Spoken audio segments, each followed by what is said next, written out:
రాజశేఖర రెడ్డి గారు బ్రతుకున్న సమయంలోనే జాతీయ పార్టీగా ఉన్నటువంటి కాంగ్రెస్ లోనే కొంతమంది పెద్ద తలకాయలు ఇక్కడ ఉన్నటువంటి చంద్రబాబు నాయుడుతో చేతులు కలిపి ఆ కుటుంబాన్ని విడదీయాలని చేస్తున్నటువంటి కుట్రలని కడప ప్రజలకేమీ కొత్త కాదు. రాజశేఖర రెడ్డి గారు చనిపోయిన తర్వాత ఇవాళ మీరు ఏదైతే సానుభూతి కోసం మాట్లాడుతున్నారో అదే వివేకానంద రెడ్డి గారు వైఎస్ కుటుంబం నుంచి పూర్తిగా డీవియేట్ అయ్యి ఆ రోజున ఒక మంత్రి పదవి కోసం కాంగ్రెస్ పార్టీతో చేతులు కలిపి జగన్మోహన్ రెడ్డి గారికి వ్యతిరేకంగా వైఎస్ బిడ్డలకు వ్యతిరేకంగా ఆ రోజున రాజకీయం చేసింది కడప ప్రజలు చూడలేదా?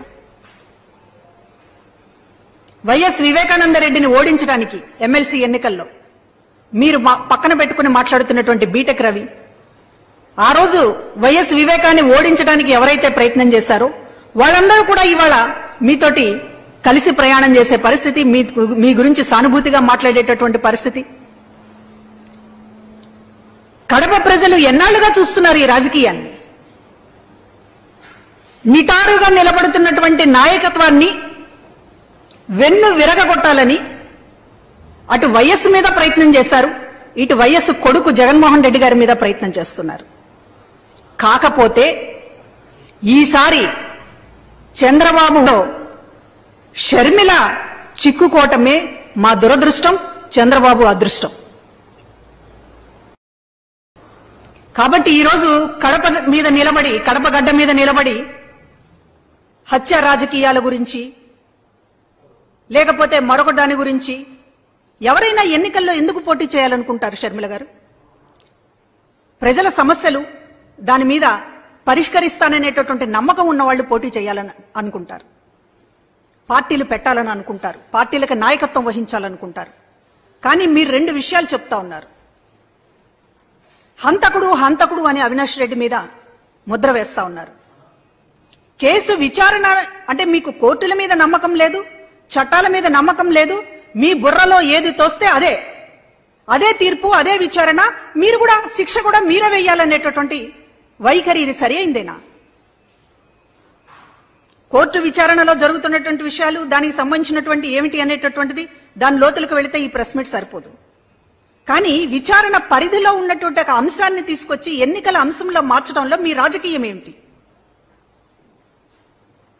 ఆ రోజున జగన్మోహన్ రెడ్డి గారికి వ్యతిరేకంగా, విజయమ్మ గారికి వ్యతిరేకంగా వైఎస్ వివేకాన్ని నిలపడంలో ఈ కూతురు సునీత, ఆ కుటుంబము ఆ రోజున ప్రోత్సహించింది నిజం కాదా? ఈ రోజున మీ స్వార్థ కారణాలతోటి మీరందరూ కూడా ఏకమయ్యి ఇవాళ ఒక స్క్రిప్ట్ ప్రకారం చంద్రబాబు లేకపోతే మరొకళ్ళో ఈ మాటలు మాట్లాడితే ప్రజలు ఉమ్మేస్తారు గనక మిమ్మల్ని పావులుగా మార్చుకుని ఈ రోజున ఇట్లాంటి మాటలు మాట్లాడించడం అనేటటువంటిది, మీరు పావులుగా మారడం అనేటటువంటి దురదృష్టకరం. ఎన్నికల్లో మీరు ఏమి సాధించాలని పోటీ చేస్తున్నారు? ఎవరైనా ఎన్నికల్లో నేను ఇది సాధించాలని పోటీ చేస్తున్నానని చెప్తారు. ఎవరు ఆఖరి కోరికల కోసమో లేకపోతే మరొకటి కోసమో కోర్టు పరిధిలో ఉన్నటువంటి అంశాలను తీసుకొచ్చి దీనికోసం నేను పోటీ చేస్తున్నానని ఎవరైనా ఇప్పటిదాకా మాట్లాడారా? అది కరెక్ట్ సమంజసమేనా? ఇవాళ మీరు ప్రత్యేక హోదా గురించి మాట్లాడుతున్నారు. కాంగ్రెస్ పార్టీ దోషి కాదా ప్రత్యేక హోదా ఏపీకి దక్కకపోవడానికి? విభజన చట్టంలో ప్రత్యేక హోదా పెట్టకుండా అసలు రాష్ట్రాన్ని విభజించడమే చాలా అన్యాయంగా, అంటే ఒక రాష్ట్రం గాలికి పోతే పోయింది, రాజకీయంగా తనకు ప్రయోజనాలు దక్కితే చాలని ఆ రోజు కాంగ్రెస్ పార్టీ భావించింది నిజం కాదా? ఆంధ్రప్రదేశ్ మీద ఒక కక్ష గట్టి కుయుక్తులతోటి కుట్రలతోటి రాష్ట్రాన్ని గాలి కొదిలేసినటువంటి కాంగ్రెస్ పార్టీ విభజన చట్టంలో ప్రత్యేక హోదా పెట్టకుండా ఇప్పుడు హోదా జపాన్కి కాంగ్రెస్ పార్టీ మాట్లాడడం, మీరు దాన్ని నెత్తినెక్కించుకోవడం, రాజకీయాల కోసం అటు జాతీయ పార్టీగా ఉన్నటువంటి కాంగ్రెస్ పార్టీ, ఇక్కడ మీరు కూడా ఇవాళ రాజకీయం కోసం మాట్లాడుతున్నారు. కాంగ్రెస్ పార్టీ రాష్ట్రాన్ని చాలా అన్యాయం చేసిందని గతంలో మీరు మాట్లాడారు కదా, ఎందుకు యూటర్న్ తీసుకున్నారు ఇప్పుడు? దాని గురించి మీరు మాట్లాడరా? పబ్లిక్ లోకి వస్తే ఆ విషయాలు మాట్లాడరు. మీరు ఎన్ని విషయాల మీద యూటర్న్ తీసుకున్నారో దాని గురించి మాట్లాడరు. మీరు ప్రజలకు సంజాయిషి చెప్పాల్సినటువంటి చాలా ఉన్నాయి షర్మిల గారు. మీ వ్యక్తిగతమైనటువంటి ఎజెండాతోటి కోర్టుల పరిధిలో విచారణ పరిధిలో ఉన్నటువంటి అంశాలని భూతద్దంలో చూపించి ప్రజల ముందు ఏదో మాట్లాడాలని చెప్పి ప్రయత్నిస్తున్నారు. కడప ప్రజలు అర్థం చేసుకుంటారు, కానీ బయట ఉన్నటువంటి వాళ్ళకి వాస్తవాలు చెప్పాలి గనక మేం మాట్లాడాల్సి వస్తుంది తప్ప కడప ప్రజల గురించి మాకు ఎటువంటి భయము ఆందోళన లేదు. వాళ్ళు ఇట్లాంటి కుట్రల్ని ఎన్నో చూశారు. కాకపోతే స్వయంగా షర్మిల గారు కూడా ఈ కుట్రలో భాగం కావడం, పావుగా మారడం అనేటటువంటిది ప్రజలు జాలి పడుతున్నారు. కానీ ప్రజల ముందు పదే పదే మాట్లాడుతున్నారు కనుక కొన్ని విషయాలు మీరు సంజాయిషి చెప్పాల్సినటువంటి విషయాలు ఉన్నాయి. ఎప్పుడు దాడి చేయడం కాదు, ఎదురు దాడి చేయడం కాదు మీరు చేయాల్సింది. ప్రజల ముందు సంజాయిషి చెప్పాల్సినటువంటి కొన్ని విషయాలు ఉన్నాయి. అసలు తెలంగాణలో మీరు పార్టీ ఎందుకు పెట్టారు, ఎందుకు ఎత్తేసుకున్నారు? తెలంగాణలో పార్టీ పెట్టినప్పుడు మీరేం మాట్లాడారు? తెలంగాణనే నా గడ్డ అన్నారు. అవసరమైతే ఆంధ్రప్రదేశ్కు వ్యతిరేకంగా కూడా నీటి విషయంలో కొట్లాడతానని అన్నారు. తెలంగాణ ప్రజల కోసం, తెలంగాణ రాష్ట్రం కోసం ఆంధ్రప్రదేశ్ ప్రజలని కూడా పట్టించుకోను, ఆంధ్రప్రదేశ్కు నష్టం జరిగినా సరే తెలంగాణ కోసం ప్రాణమిస్తానని చెప్పి మాట్లాడారు. అక్కడ పార్టీ పెట్టారు, అక్కడ కార్యకర్తల్ని నాయకుల్ని నిండా ముంచారు. ఉన్న పళంగా కాంగ్రెస్ పార్టీలో విలీనం చేశారు. కనీసం కాంగ్రెస్ పార్టీ మిమ్మల్ని చుట్టపు చూపుగానైనా ఎన్నికల ప్రచారంలో పాల్గొనని అడగలేదు. మీ దగ్గరకు వచ్చి ఒక కనీసం మీ సహకారం కోరలేదు. పోనీ ఎన్నికల్లో గెలిచిన తర్వాత మీరు చెప్పుకుంటున్నారు నా వల్ల గెలిచిందని కనీసం ఒక థ్యాంక్స్ అనేటటువంటి ప్రకటన కూడా కాంగ్రెస్ పార్టీలో లేదు. ఇంత అవమానకరంగా చిన్న చూపుగా వ్యవహరించినా కూడా మీరు కాంగ్రెస్ పార్టీని విలీనం చేశారు. సడన్ గా ఆంధ్రప్రదేశ్లోకి ల్యాండ్ అయ్యారు. ఇక్కడ పార్టీ పెట్టారు, ఇక్కడ కాంగ్రెస్ పార్టీకి అధ్యక్షురాలయ్యారు. ఇవాళ తెలుగు ఆంధ్ర గడ్డ గురించి ఈ రోజు మాట్లాడుతున్నారు, కడప బిడ్డ అంటూ మాట్లాడుతున్నారు. ఆ రోజు ఎందుకు మీరు ఆంధ్రప్రదేశ్ ప్రజలకు వ్యతిరేకంగా నిలబడాలని ఆ రోజు ఎందుకు అనుకున్నారు? ఈ రోజు లేదు అదంతా తూచి రాజకీయాల్లో ఇంతగా చంద్రబాబుని ఇప్పటిదాకా చూసాం మేము ఊసరవెల్లిగా. ఏ విషయానైనా ఆయన యూటర్న్ తీసుకుంటారు, మోడీ గారిని తిడతాడు, మళ్ళీ మోడీ గారిని చంకనెక్కించుకుంటాడు. ఇవన్నీ కూడా చంద్రబాబుని ఇప్పటిదాకా మాకు తెలిసినటువంటి రాజకీయం, ఊసరవెల్లి రాజకీయం. కానీ ఇవాళ మీరు చేస్తున్నది ఏంటి? ఇన్ని యూటర్న్లు మీకు అప్పుడే ఏం అవసరం అవుతున్నాయి, ఎందుకు అవసరం అవుతున్నాయి? ప్రజల ముందు దీనికి వివరణ ఇవ్వాలి కదా. ఒక సభలో అన్నా దీనికి వివరణ మాట్లాడకుండా హత్య రాజకీయాలు, లేకపోతే వ్యక్తిగతమైనటువంటి మీ బాధలు ఇవి చెప్పుకుంటున్నారు. సరే, మీరు చేసినటువంటి రాజకీయానికి సంజాయిషి కనీసం వివరణ ప్రజల ముందు ఇవ్వాల్సినటువంటి బాధ్యత మీకు ఎప్పుడూ అనిపించడం లేదా? 4 మాటలు ఎదురుదాడిగా మాట్లాడేయడం, జగన్ గారి మీద ఉన్నటువంటి కోపము, లేకపోతే రాజకీయంగా ఏమీ దక్కలేదనేటటువంటి బాధ వ్యక్తం చేస్తున్నారు పదే పదే. కానీ మీరు యూటర్న్లు తీసుకోవడం వెనుక ఏంటి రీజన్? కాంగ్రెస్ పార్టీని ఆ రోజు మీరు తిట్టారు. కాంగ్రెస్ పార్టీ రాష్ట్రానికి అన్యాయం చేసిందన్నారు. ఇప్పుడు న్యాయం చేసింది అనేటటువంటిది మీరు ఎందుకు భావించాల్సి వస్తుంది? ప్రత్యేక హోదా ఇవ్వకపోవడానికి కారణం మెయిన్ విలన్ కాంగ్రెస్ పార్టీని అని ఆ రోజు మీరు మాట్లాడారు.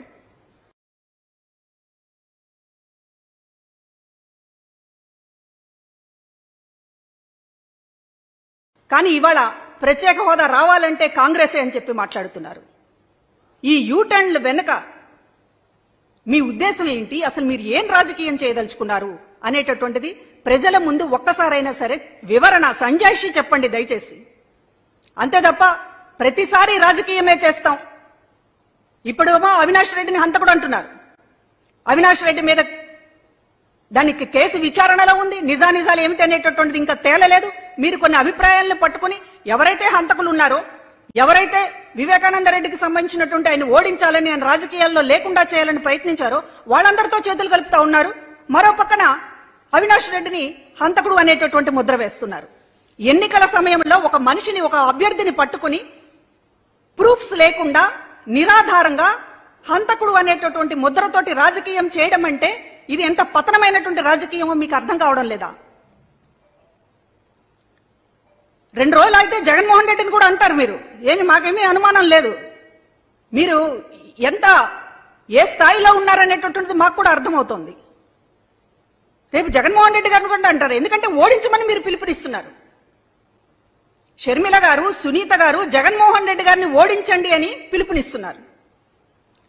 అటు చంద్రబాబు ఎజెండా అయినా, అటు కాంగ్రెస్ పార్టీ ఎజెండా అయినా, బీజేపీ ఎజెండా అయినా, జనసేన ఎజెండా అయినా జగన్మోహన్ రెడ్డి గారు అధికారంలో ఉండకూడదు. జగన్మోహన్ రెడ్డి గారిని ఓడించండి అనేటటువంటిది ఏ కారణం లేకుండా, ఏ కారణం చెప్పకుండా, అసలు మీరు చేస్తున్నటువంటి రాజకీయం ఏంటో ప్రజల ముందు ఏ సంజాయిషి ఇవ్వకుండా జగన్మోహన్ రెడ్డిని ఓడించండి అని పిలిపిస్తున్నారంటే మీ ఎజెండా ఏంటో ప్రజలకు తెలియడం లేదా? వీళ్ళందరి ఆశయం జగన్మోహన్ రెడ్డి గారిని ఓడించడం అనేటటువంటిది. ఇవాళ దానికి జతగట్టి మీరు జగన్మోహన్ రెడ్డి గారిని ఓడించండి అనేటటువంటిది న్యాయమైన డిమాండ్ అనిపించడానికి రేపు ఆయన్ని కూడా హంతకుడు అంటారు మీరు. అందులో అనుమానం ఏం లేదు. 2 రోజులు ఆగితే అదే మీ నోటి నుంచి వచ్చేటటువంటి మాట. కానీ ఈ రోజున మీరు ప్రజల ముందు చెప్పాల్సినటువంటి విషయాలు ఉన్నాయి. దాన్ని బిడ్డగా నేను ఈ రాష్ట్రాన్ని బాగు చేయడానికి వచ్చాననేటటువంటి మాట్లాడుతూ ఉన్నారు. ఈరోజు వైఎస్ రాజశేఖర్ రెడ్డి గారి బిడ్డ చేస్తున్నటువంటి రాజకీయం చూసి నిజంగా అభిమానులు చాలా బాధపడుతూ ఉన్నారు. రాజశేఖర్ రెడ్డి గారి పేరు ఈ రోజు నిలబడి ఉందంటే కాంగ్రెస్ పార్టీ పుణ్యం కాదు. రాజశేఖర్ రెడ్డి గారి తరువాత 15 ఏళ్ల తర్వాత కూడా ఈ రోజు రాజశేఖర్ రెడ్డి గారిని గుర్తు పెట్టుకుంటున్నారు అంటే అది ఆయన కొడుకు జగన్మోహన్ రెడ్డి గారిని ఆయన పేరును నిలబెట్టినటువంటి పద్ధతి.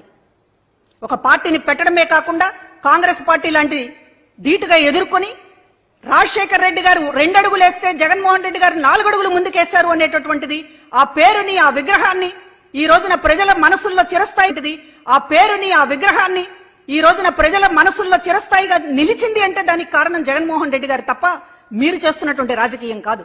మీరు చేస్తున్నటువంటి రాజకీయం రాజశేఖర్ రెడ్డి గారికి తలవంపులు తెచ్చేటటువంటి విధంగా ఉంది. రాష్ట్రాన్ని అసలు ఆంధ్రప్రదేశ్ అంటేనే గిట్టనటువంటి పార్టీ ఈ రోజున కాంగ్రెస్ పార్టీ. ఆంధ్రప్రదేశ్ పోతే పోయింది అనుకున్నారు కాంగ్రెస్ పార్టీ. ఈ రాష్ట్రం పోతే ఏంటి, తెలంగాణలో మన రాజకీయం ఉంటే చాలు అనేటటువంటి దానితో రాష్ట్రాన్ని అడ్డంగా విభజించి కనీసం ప్రత్యేక హోదాకి సంబంధించి కూడా విభజన చట్టంలో పెట్టాలి అనేటటువంటిది కూడా కాంగ్రెస్ పార్టీ పూర్తిగా మర్చిపోయి కాదు, విస్మరించి కావాలనే ఈ రాష్ట్రం బాగుపడకూడదనేటటువంటి ఒక కక్ష కట్టినటువంటి పార్టీకి ఇవాళ నాయకులుగా షర్మిల గారు మాట్లాడుతున్నటువంటి పద్ధతి అత్యంత బాధాకరంగా ఉంది. అంటే రాజకీయాల కోసం మీరు ఏమైనా చేస్తారా? ఆంధ్రప్రదేశ్ ప్రజలకు కూడా వ్యతిరేకంగా మాట్లాడడానికి సిద్ధమై ఈ రోజు ప్రత్యేక హోదా జపం చేస్తా ఉన్నారు. గురించి కాంగ్రెస్ పార్టీ గొప్పదనాన్ని గురించి మీరు మాట్లాడుతుంటే నిజంగా చాలా మంది గుండె ముక్కలైపోయింది. రాజశేఖర్ రెడ్డి గారిని ఎఫ్ఐఆర్ లో పెట్టినటువంటి పార్టీ, చార్జ్ షీట్ లో పెట్టినటువంటి పార్టీ, ఆయన చనిపోయిన తర్వాత చార్జ్ షీట్ లో ఒక నిందితుడిగా, ఒక అవినీతి పరుడుగా కాంగ్రెస్ పార్టీ రాజశేఖర్ రెడ్డి గారిని చిత్రించేటటువంటి ప్రయత్నం చేసినటువంటి పార్టీ. జగన్మోహన్ రెడ్డి గారిని 16 నెలల పాటు జైల్లో ఉండి కనీసం బెయిల్ కూడా పొందకూడదు అని ఎక్కడా కూడా దేశంలో ఎవరు కూడా అన్ని నెలల పాటు జైల్లో ఉన్నటువంటి పరిస్థితి లేదు. బెయిల్ అనేటటువంటి ఒక హక్కుగా అందరికీ వచ్చేటటువంటి పరిస్థితి. కానీ 16 నెలల తర్వాత కూడా జగన్మోహన్ రెడ్డి గారు బయటకు రాకూడదని ఉచ్చు పనినటువంటి కాంగ్రెస్ పార్టీ, ఇవాళ ఆ కాంగ్రెస్ పార్టీ మీకు గొప్పదిగా రాష్ట్రానికి అన్యాయం చేసిన పార్టీ, వైఎస్ కుటుంబానికి అన్యాయం చేసిన పార్టీ, సాక్షాత్తు వైఎస్ రాజశేఖర రెడ్డి గారిని నిందితుడిగా చేర్చినటువంటి పార్టీని మీరు సమాధి దగ్గర పొగుడుతూ అభ్యర్థుల్ని ప్రకటిస్తా ఉంటే నిజానికి ఊసరవెల్లి కూడా సిగ్గుపడుతోంది షర్మిల గారు మిమ్మల్ని చూసి. మీరు క్లారిటీగా మీరు చెప్పాల్సినటువంటి విషయాలు ఉన్నాయి. మాట్లాడితే మైకు ముందు 4 తిట్లు తిట్టడం, జగన్మోహన్ రెడ్డి గారి మీద ద్వేషాన్ని వెళ్ళగక్కడం తప్ప మీరు ఎందుకు రాజకీయాన్ని ఇన్ని యూటర్న్లు తీసుకున్నారు? ఎందుకు మీరు ఊసరవెల్లిలా ప్రతి అడుగులోనూ మాట మారుస్తూ ఉన్నారు? తెలంగాణలో ఏం ఆశించి వెళ్లారు? ఎందుకు అక్కడ ప్యాకప్ చేసుకున్నారు? ఇక్కడ ఎందుకు పార్టీని ఓపెన్ చేశారు? ఇవాళ ప్రత్యేక హోదాకి సంబంధించి మాట్లాడేటటువంటి అర్హత కాంగ్రెస్ పార్టీకి ఉందా? గతంలో మీరు కాంగ్రెస్ పార్టీని తిట్టినటువంటి మాటలకు వివరణ ఏంటి? ఇవన్నీ మాట్లాడకుండా హంతకులు, హత్య రాజకీయాలు, చిన్నాన్న ఆఖరి కోరికలు ఇవి కాదండి ఎన్నికల్లో మాట్లాడాల్సింది. ఎన్నికల్లో మీరు కడప ప్రజలకు ఏం న్యాయం చేస్తారో మాట్లాడండి. ఎన్నికల్లో కాంగ్రెస్ పార్టీకి సంబంధించినటువంటి ద్రోహాన్ని మీరు క్షమాపణ చెప్పి ముందుకు కదులుతున్నారా, లేకపోతే ఏ రకంగా దాన్ని ఆ నష్టాన్ని పులుస్తున్నారనేటటువంటిది సమాధానం చెప్పకుండా మీరు గాని, మీ పార్టీ జాతీయ నాయకులు గాని చాలా విషయాలు ఆంధ్రప్రదేశ్ కు సమాధానం చెప్పాల్సినటువంటి విషయాలు ఉన్నాయి. వాటిని మీరు దాటుకుని మీరు ఎంపీ కావాలనో లేకపోతే మరొకటనో వెళ్లాలంటే కుదరదు. కాంగ్రెస్ పార్టీ ఇక్కడ దోషి. ఆంధ్రప్రదేశ్ ప్రజల ముందు కాంగ్రెస్ పార్టీ దోషి. దోషికి సంబంధించినటువంటి ఆ పాత్రకి సంబంధించినటువంటి విషయాలు ఇక్కడ చర్చనీయాంశం కావాల్సిందే. దాన్ని తప్పించుకుని మీరు కడప లేకపోతే కడప రాజకీయము, హంతక రాజకీయము ఇది మాట్లాడాలంటే అది జరగని పని షర్మిల గారు. కాబట్టి మీరు ప్రజల ముందు సాగిస్తున్నటువంటి విజ్ఞప్తి